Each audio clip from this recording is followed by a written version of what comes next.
everybody, Adam here, and today I'm going to be checking out the new Sion song, Drown. So this is the and the previous Killswitch Engage vocalist. I listened to their first one just off camera and was really impressed with it. I loved Nick Nocturnal's reaction to it. I saw that this one came up and I haven't watched it yet until now. So I'm going to do what I normally do. I'm going to listen to the track and break down some highlights of the production and some of the guitar work. Jared Dines, my Genty man, let's go ahead and jump in. Cool effects here to start. Ooh, tone, baby, tone.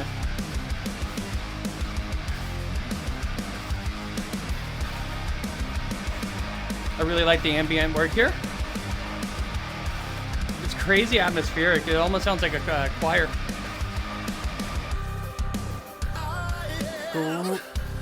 Great bass tone. Big, chunky, like a little bit of distortion on it to make it like crunchy. His vocals are so good, man.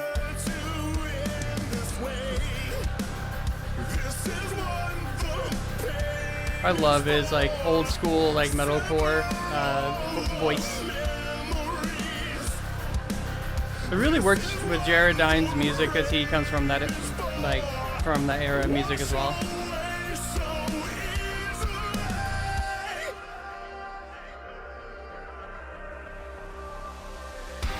Cool. Great chorus. So pretty standard mixing and panning here. Harmony left ear, right ear. Primary vocal middle.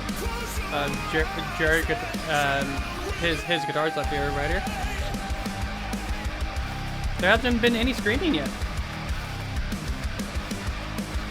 Very heavy, but you can still be heavy without screaming.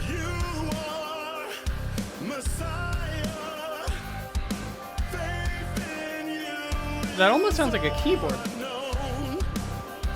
I don't think it's definitely not. It's just what you're hearing there is the reverb and delay of the primary raw sound. Man, great chunky tone, man.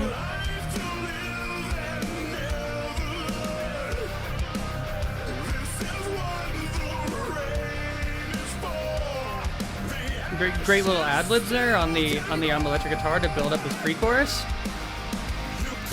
That was huge.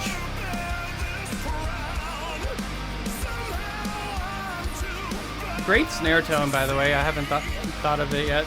Just really level, like right in line with his vocals. Very subtle lead work going on in the chorus as well. Very cool.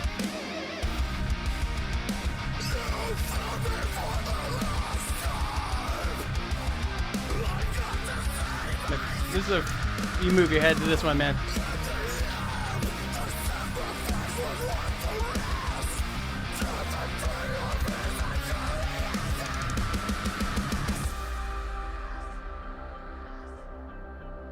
All right, that's synth right there. So they do have some synth work on this.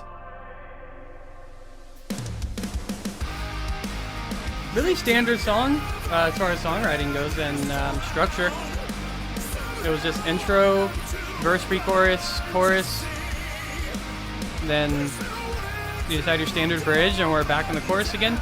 We're probably gonna have like a vamped up outro here, maybe a second chorus. Yeah.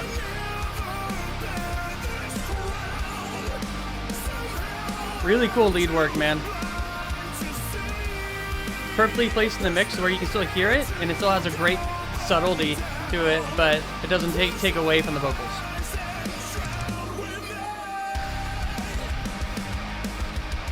Starting the song or ending the song the way they started it, I think. Really good songwriting, man. Yeah, it was good. It was just really solid. So let's talk about some of the production decisions that I really liked about this. During the chorus, there's already quite a bit going on.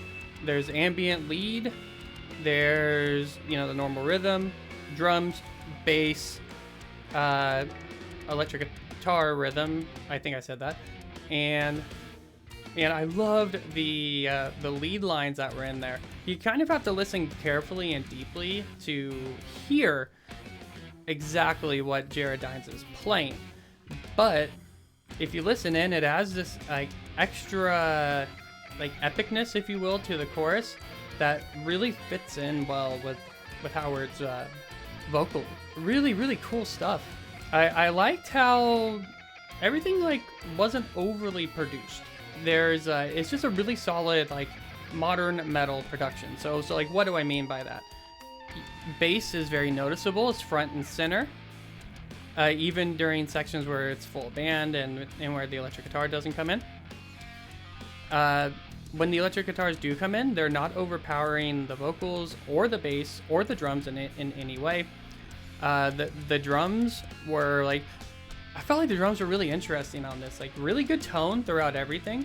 But from like a songwriting standpoint, I assume Jared Dines played all of the drums on this because he's a really good drummer. If he did, then he did such a good job of staying in pocket. Like this song was about the hook and the vocals, and that was what was really driving this. Besides like during the like intro and outro and bridge section where there is like some riffing. Otherwise, the song was made for Howard. And without Howard's voice, the song would have obviously like had fallen apart. Like you need very good intense vocals over a song this open, and it's obvious that Jared understands like how to write for the vocalist when he wants to.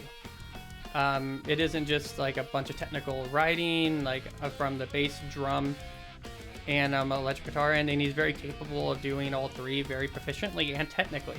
The fact that he left all this room open for Howard to lay down these amazing vocals is great. It's awesome. In conclusion, like everything had its own place in the mix. Everything, like you could hear everything very well. There were great subtleties. This is just a very good marketable song. I haven't listened to the whole album, but now I'm very curious to hear like where they go with it. So I'll be checking out the whole album for sure. Thank you for sticking around with me so far. If you're still here, make sure you hit the like button, subscribe button, bell button, leave me a comment down below. How are you guys liking the new Sion tracks? I like them quite a bit. I think they're very well done. As well, I am on Patreon. If you're so interested, go down there, check it out. There might be some super subscriber perks down there that are interesting for you. I am on Fiverr as well. My primary gig is that guitar right there. I've been playing for over 15 years, and I would love to play on your original metal song or cover song, whatever. I've done a number of both gigs. I am also an audio engineer on there, and I do MIDI drums. So let me know. Head down there and check out a few of my Fiverr gigs, see if there's anything of interest for you there. And lastly, my Circles of Namibia project has new shirts up on Teespring that have the album art. I don't have any of them with me, unfortunately, but you can see one of mine right there with the Circles of Namibia black logo. If you like any of that, that is in the Teespring link below. Again, thank you so much for listening, guys. I'll see you in the next video. Bye bye.